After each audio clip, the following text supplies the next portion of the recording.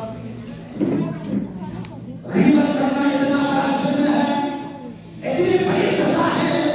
हुजूर इरशाद फरमाते हैं, अल-गीबतु अशद्दु मिनल क़त्ल. गीबत करना ऐसा है जैसे इंसान की गर्दन को उड़ा देना। और मेरे भाइयों, और मेरी बहनों, हम अपने भाइयों को रहमत की समझाते हैं। और मेरे भाई मजालिस में जाके हाजिर होते हैं, जलसों में जाते हैं, मीराब में जाते हैं, मेरी तकरीर रोजाना सुनते हैं, मेरी तकरीर को समाज करते हैं, फरमाते हैं, लेकिन मेरी माँ और बहन सुनो, आज तुम मेरी बात सुन रहे हो, मेरी तकरीर सुन रहे हो, तो जरा तवज्जो के साथ सुनना, इसलिए सुनना ताकि रसूल की कुछ सुनना होना, सुनकर अमल करने लगो। और अमल करने की वजह से मैं मदीने वाले मुस्तफा के चाहने वाले उम्मत कहलाने लगो और हुजूर सल्लल्लाहु अलैहि वसल्लम का गुलाम बन जाओ। मेरी बहनों और मेरी माँ, सुनो, ये सिर्फ मेरे घर का मामला नहीं है, ये सिर्फ तुम्हारे घर का मामला नहीं है, हर घर का मामला है कि हर घर में ग़ीबत होती है, चुगली होती है, एक दूसरे की बुराई की जाती है। कभी माँ बेटी की ग़ीबत करती है, कभी बेटी माँ की ग़ीबत करती है, कभी माँ बेटी की ग़ीबत करता है, कभी बेटा बाप की ग़ीबत करता है। ये हर जगह का मामला है। कोई ऐसा घर बचा हुआ नहीं है जिस घर में चुगली नहीं होता हो, जिस घर में चुगली नहीं होता हो, जिस घर में ग़ीबत नहीं होती हो। कसम खुदा की, मेरी माँ और बहन, सुनो, अगर तुम्हारे घर में ग़ीबत होगी, तुम्हारे घर में चुगली होगी, तुम्हारे घर में एक दूसरे की बुराई की आदत की जाएगी, याद रखना, मेरी बात को तवज्जो के साथ सुनना। कसम खुदा की, मेरी माँ और बहन, मरना तुम्हें भी है, मरना हमें भी है, जाने कब्र में तुम्हें भी है, जाने कब्र में हमें भी है। हर कोई इंसान ऐसा नहीं है जो कब्र में नहीं जाएगा, कब्रिस्तान नहीं पहुंचेगा। और ऐसा इंसान कोई नहीं है जिसकी मौत नहीं होगी, जिसकी जिस्म से जुदा नहीं होगा। हर एक को मरना है। अल्लाह तबारक व तआला इरशाद फरमाते हैं, कुल्लु नफ्सिन ज़ाइक़तुल मौत, हर नफ्स को मौत का मज़ा चखना है। लेकिन मेरी अम्मी जवान, मेरी माँ और बहन, सुनो, अगर सुभान अल्लाह, काम में मशगूल हो, अगर तुम ये काम कर रहे हो, सुभान अल्लाह, सुभान अल्लाह। हुजूर सल्लल्लाहु अलैहि वसल्लम दुआएं फरमाते हैं, अगर किसी के घर में ग़ीबत हो रही हो, अगर किसी के घर में चुगली हो रही हो, अगर किसी के घर में बुराई का मामला चल रहा हो, अगर तुम अपनी आंखों से देख रहे हो, अपने कानों से सुन रहे हो, अगर तुम उसको मना नहीं कर रहे हो, अगर उसे तुम तंबीह नहीं कर रहे हो, अगर उसे तुम आगाह नहीं कर रहे हो, तो सुनो, कसम खुदा की, मेरी उम्मत के नौजवानों, सुनो, अल्लाह के रसूल सल्लल्लाहु अलैहि वसल्लम इरशाद फरमाते हैं, अगर तुम किसी भाई को, किसी बाप को, चाहे गली में हो, चौराहे में हो, कहीं पर भी हो, अगर ग़ीबत करने लगे तो रोको, अगर नहीं रोके तो सुनो, सज़ा क्या है, उसका मुस्तहक क्या होगा। अल्लाह के रसूल सल्लल्लाहु अलैहि वसल्लम इरशाद फरमाते हैं, जब कोई ग़ीबत करते किसी को देखे और ना रोके, तो उसको इरशाद फरमाते हैं, उसने ऐसा काम किया जैसे अपने मोहल्ले वालों के साथ का पालन किया। अरे सुनना मुझे तो सुनना नहीं। जब कोई किसी को ग़ीबत करने देते तो चाय की दुकान में, मार्केट में कहीं पर भी, अगर ग़ीबत करने का देखो, अगर उसको आप नहीं रोकोगे, ग़ीबत करने का देखो, अगर आप उसको नहीं रोकोगे, हुजूर इरशाद फरमाते हैं, ऐसा है जैसे अपने सबकी इतना बड़ा गुनाह है, इतनी बड़ी सजा। ग़ीबत अगर किसी के साथ हो, ग़ीबत से होगा। आज हमारे घरों में आपके घरों में 8:45 हर लोगों के घर में दीपक हो। 6:42 अल्लाह के रसूल सल्लल्लाहु अलैहि वसल्लम इरशाद फरमाते हैं कि जब किसी के घर में सबके घर में नहीं जो उम्मत मुस्लिमान हो, जो हुजूर के चाहने वाले हो, हुजूर के उम्मती हो,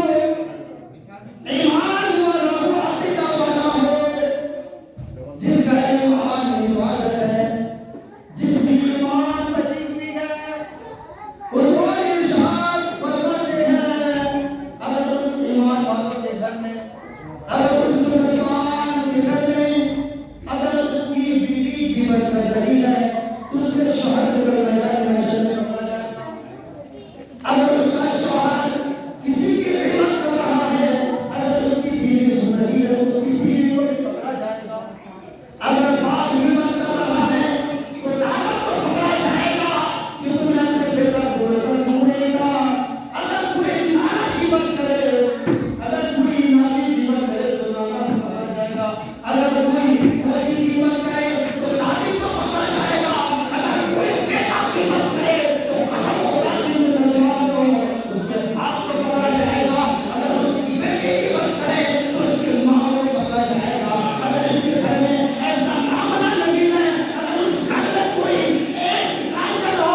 एक मालिक हो, अगर उसके सामने अगर गिबत का मामला चल रहा हो, अगर एक दूसरे की गिबत की जा रही हो तो कसम होगा कि मुसलमान हुजूर इरशाद फरमाते हैं अगर एक जगह इकट्ठा होकर के अगर उन तमाम में से कोई एक भेड़ हो, एक भेड़ने वाला हो, अगर वो भी मना करे तो कल मैदान महशर में उसे ऐसा सलीम दिया जाएगा, ऐसी ब्राह्मण डाली जाएगी, ऐसी बेइज्जती की जाएगी। कसम होगा कि मुसलमान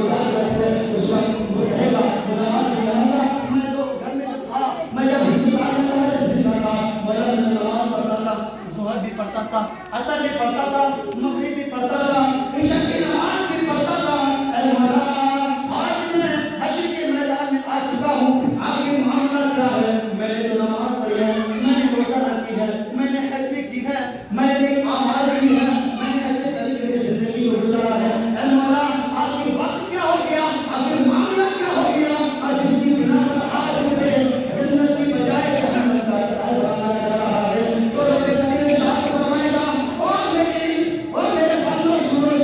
नमाज तुमने सही पढ़ी थी, नमाज तुमने सही पढ़ा था, रोजे रमजान के महीने में तुमने रोजा भी रखा था, एक दूसरे की इज्जत भी किया। लेकिन सुनो, मेरे महबूब की हदीस है, मेरे महबूब ने फरमाया था अगर कोई एक जगह इकट्ठा होकर के अगर गिबत करे तो उनके सारे नेकियां दूर कर दी जाती है, चाहे नमाज की नेकी हो, चाहे रोजा की नेकी हो, चाहे सदका की नेकी हो, चाहे किसी तरह की भी नेकी हो, अगर नेकी एक तरफ रहती हो और अगर गिबत न हो उसके सारे नेकी को खत्म कर दिया जाता है, उसकी नेकी को तबाह कर दिया जाता है। और मेरे बंदो सुनो, तुमने नमाज की बदौलत आज तुम जन्नत का हकदार हो जाते, रोज़ों की बदौलत तुमने जन्नत का हकदार हो जाता, आज तुम्हारे नेक अमाल की वजह से तुम जन्नत नबी का हकदार हो जाता। लेकिन मेरे बंदो सुनो, तुमने नमाज भी पढ़ी, रोज़ा भी रखा, हज भी किया, नेक अमाल भी किया, गरीब और यतीम का ख्याल भी रखा, लेकिन तुमने मेरे अपने महबूब की यानी हुजूर की हदीस को तुमने फॉलो नहीं किया,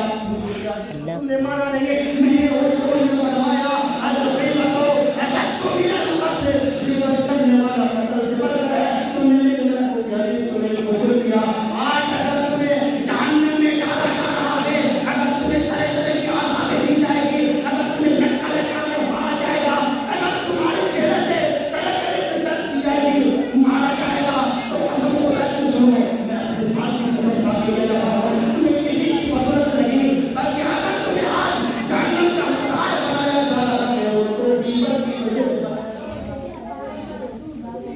अगर उस वक्त जहन्नम का हकदार होगा तो ग़ीबत की वजह से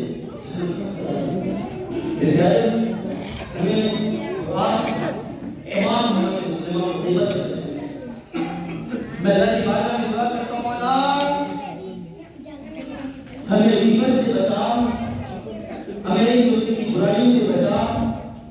हमें अपने माँ बाप की इज्जत की तौफीक अता फरमा, हमारी जिंदगी में हालत ईमान नसीब अता फरमा, हमारे किरदार में हस्न अखलाक अता फरमा,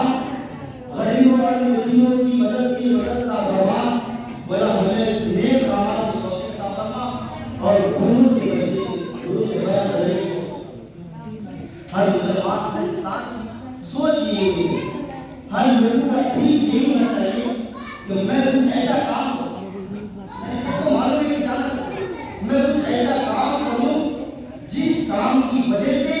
कल मैदान महशर में शर्मिंदा ना हो। आपने हदीस पढ़ी होगी,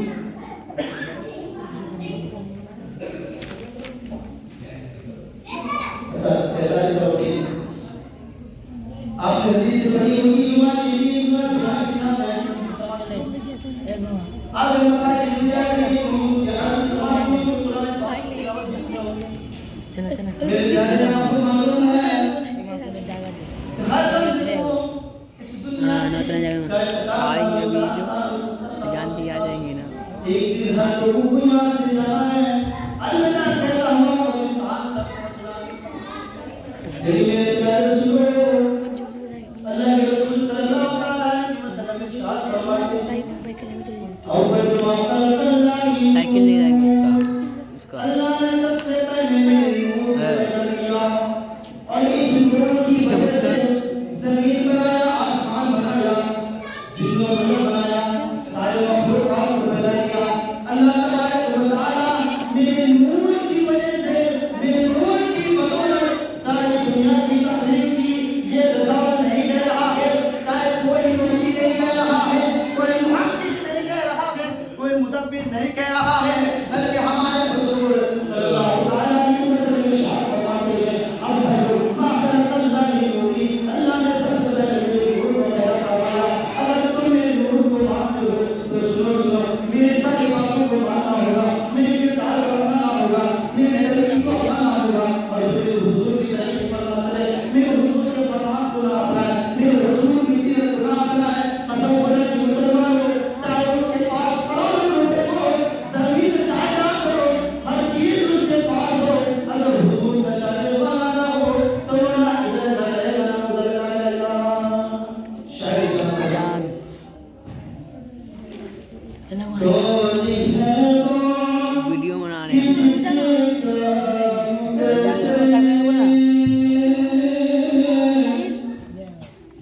मुस्तफा ने सवारा नहीं है, हर एक की मुकद्दर, हर एक की तकदीर, हर एक की जिंदगी का बसवारा जो शायद फरमाते हैं, कौन है वो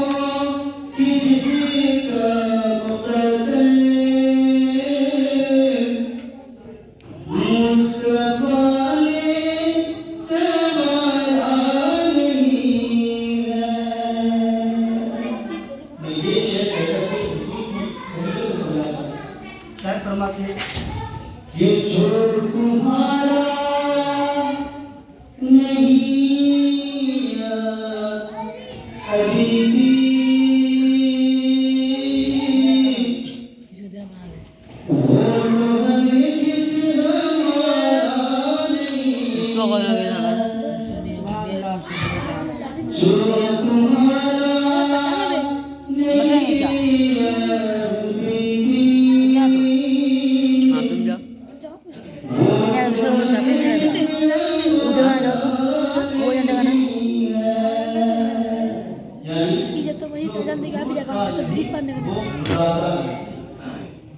जो हुजूर से वास्ता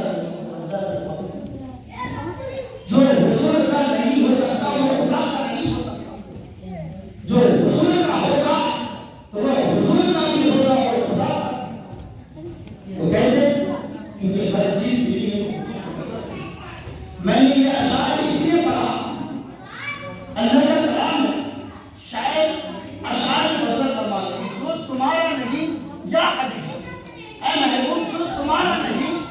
वो हमारा नहीं। यानी हुजूर कह रहे हैं जाना भी अपने भाई का बड़ा हुजूर की तरफ अमल को ना अपनाना ऐसा है जैसे पहले दीन से और जो हुजूर का नहीं होगा, हुजूर का इसका मतलब नहीं होगा, ना वो हुजूर का हो सकता है ना खाली की हालत, और जो हुजूर का नहीं खाली की हालत करे उसका बदला। बस मैं अपनी बातों को यहीं से खत्म कर रहा हूँ, क्योंकि वक्त कभी हो गया और शायद बहुत जल्दी होने वाला है। इतना से